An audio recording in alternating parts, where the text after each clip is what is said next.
and I compliment you. I know the role of a police officer, whether you're fighting crime, enforcing the law, or being a peace officer. And what you exemplify is bringing peace to our community, and I thank you for that. Just the first line of, we're not here to punish people, especially those that are homeless. I know it's going to take resources, and that's why we've already said we're going to move forward with the municipal court and give it all the resources it needs, because if you were to arrest them, it's then what? So it's up to the judicial system to do the then what and provide that treatment. One of the biggest concerns I have really is, do we have enough treatment? Are we going to have enough?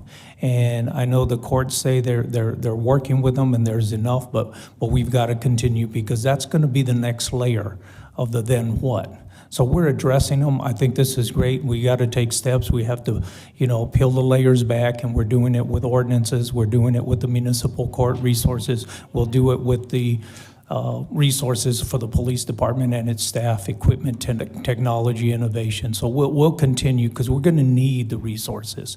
We're going to need those resources, because we're going to be faced with what's next in order to really have a safe community and to instill the peace that you're looking for. So I really thank you for that. I did have one question. You mentioned the ankle monitors, because that's one of the things. If how do they get their mail, or they're incarcerated or things? What is the purpose of the ankle monitors? Good question, Mayor, and thank you for your comments.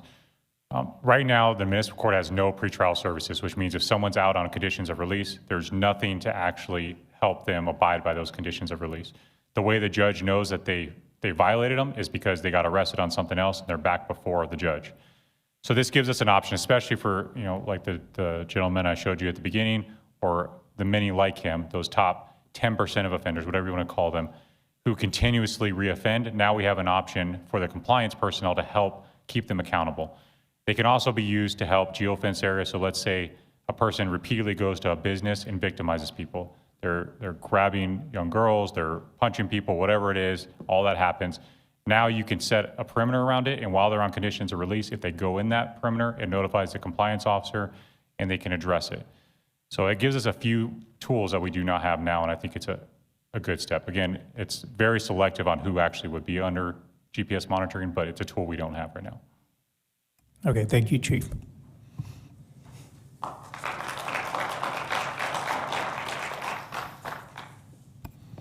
Okay, next I want to go ahead and go with some public comments.